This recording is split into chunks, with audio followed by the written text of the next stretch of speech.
સવારીના સુર સંભળાય ગુરુજી મારા આવે છે. આ ક્યારે લખાણું હોય? મહારાણી સાહેબ અડધીક રાતનો મજર ભાંગ્યો છે, પોતાના રાજમહેલમાં છે.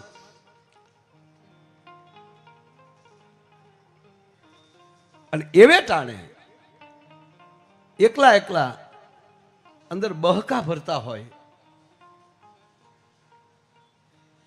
એવું મહારાજાને ભાસ થયો. એકલા એકલા રડતા હોય, છુપાયા રડતા હોય, બહકા ભરતા હોય, રહીને એકાતું હોય. અને એવે ટાળે મહારાજાએ આમ ઓશિકા ઉપર હાથ નાખ્યો તો ઓશિકું આખું આહુડાથી ભીનું હતું. મહારાણી, મહારાજ શું થયું આપને? કોઈએ કઈ કહ્યું તમને? ના મહારાજ. તો આ પરિસ્થિતિ કેમ કે ઈ તમે દરબાર રહેવા ગયો એ તમને નહીં સમજાય. સાંભળજો સાહેબ વાત. એ મહારાજ રહેવા ગયો એ તમને નહીં સમજાય કે પણ મારા મને કહો તો ખરા, કોઈએ કઈ કહ્યું? શું પરિસ્થિતિ? તમારા મનની મને વાત કરો. મહારાજ, આ મનની વાત નથી, આ બુદ્ધિની વાત. મન એટલે બુદ્ધિ. આ બુદ્ધિની વાત નથી, આ તો હૃદયની વાત છે, અંદરની વાત છે. કે પણ મહારાણી, હૃદયની વાત તમે મને નહીં કહો તો કોને કહેવો? તાકે દરબાર સાંભળી લ્યો, તમને સમજાય નહીં તોય ઊંધું લાગશે. કે ના, જે હોય કયો. રડવાનું કારણ શું? કે મહારાજ, રડવાનું કાંઈ કારણ નથી, પણ ક્યાં રાજસ્થાન, ક્યાં સિહોર, આ તમને મનમાં નહીં મેળ બેસે. પણ મને કહો તો ખરા કે તો દરબાર સાંભળી લ્યો. માનો ન માનો, આજુબાજુ મારો ત્યાં ગુરુ છે, મારા ઉગમસિંહ બાપુ, મારો સદગુરુ અહીંયા આજુબાજુ ત્યાગ છે. મને મારા ગુરુના નાદ સંભળાય છે, મને મારા ગુરુની સવારીના સુર સંભળાય છે. મહારાણી, હા, મને એના ભણકારા વાગે છે કે અહીંયા મારો ગુરુ ક્યાંથી હોય? અને અડધીક રાતને ટાણે અટારીએ આવે છે તો એક ભજનના સુર સંભળાય છે. મહારાજ સાંભળી લ્યો, આ ભજન મારો ગુરુ ગાય છે. રાતના અંધાર પસેડા ઓઢ્યા અને સિહોરમાં હાલતા હાલતા સાહેબ વાલ્મીકી સમાજ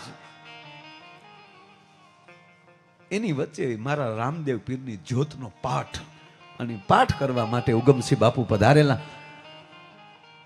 ઉગમસિંહ બાપુને એવું થયું કે ભાઈ એ સમય છે અને મહારાજાને લાગે સારું ન લાગે, અને મારે તો જાતિ ભાતિ નહીં ગુરુના દેશમાં, સ્ત્રી પુરુષનો ભેદભાવ નથી, તો વરણવાદ મારામાં ક્યાંથી હોય?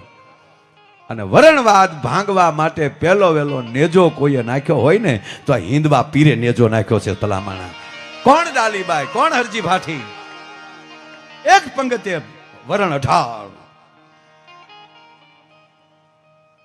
વાલ્મીકી સમાજમાં સાહેબ ભજન ચાલે અને પાઠ કરવા માટે ગુરુ પધારેલા. અંધાર પસેડા ઓટી ત્યારે તો માણા કેટલું હોય, 30-40 માણા બેઠેલા. અંજવાળાની બીજા જ્યોતિઓના અંજવાળે પાઠ થતો હતો. એ અંધારામાં આવી 40-50ની વચ્ચે સિહોરના મહારાજ અને મહારાણી બે બેસી ગયા. કાળા ધાબળા ઓઢ્યા છે, પણ કહેવા ગયો કે ગુરુ આવે ને શિષ્યને અસર થાય ને, એટલે હામો સાધક શિષ્ય હોય ને તો 110% ગુરુને અસર થાય. કે આજુબાજુ મારો શિષ્ય આવ્યો છે, આજુબાજુ કોક મને પામનાર આવ્યો છે. અને સાહેબ ઉગમસિંહ બાપુના ખોળામાં રામસાગર હતો, ભજનને ઠાઠ લાગતો હતો. આંખબાલી આહુડા જાતા હતા, એ આહુડા રામસાગરના તાર ઉપર પડે અને તારને આંગળીનું ટેરવું ઉડે અને તારમાલી આમ કહેવાય કે આહુડાની જડી ઉડતી હતી. સાહેબ ભાવ વિભોર થઈને ગુરુ ગાતા હતા અને ભજન અટક્યું. આંખ ખોલે અને પહેલો શબ્દ નીકળ્યો, દીકરી બેટા. દીકરી બેટા જ આ શબ્દ છૂટ્યો તો ભાવેણા ઠાકુર, સિહોરના મહારાજ અને મહારાણી સાહેબ દંડવત પડે, લાકડી પડે પડી ગયા. અને બેઠેલા તમામ માણસો